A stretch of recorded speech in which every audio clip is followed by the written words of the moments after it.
ഈശ്വരൻ അനന്തഗംഭീരവും നിർവികാരവുമായ സ്വസ്വരൂപത്തിൽ തന്നെ നിലകൊള്ളുന്നു.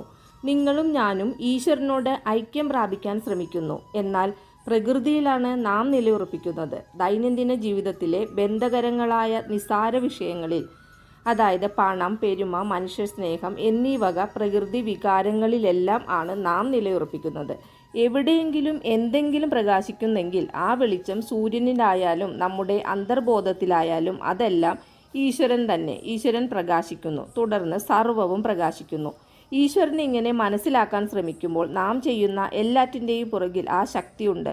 എല്ലാം ഈശ്വരൻ്റെ ഇച്ഛാനുസരണം മാത്രമാണ് നടക്കുന്നത്. നമുക്ക് ജീവൻ ലഭിക്കുന്നത് നമ്മുടെ ഉള്ളിലുള്ള ചൈതന്യത്തിൽ നിന്നാണെന്നും മനസ്സിലാകും. പാപത്തിലും വ്യസനത്തിലും ഈശ്വരനെ ആരാധിക്കുവാനും പ്രേമിക്കുവാനും പഠിക്കണം. ഏകത്വ ഭാവനയിൽ നിന്നുളവാകുന്ന പരമസത്യം അനുഭവമാക്കാൻ സമഭാവന വളർത്തിയെടുക്കേണ്ടതുണ്ട്.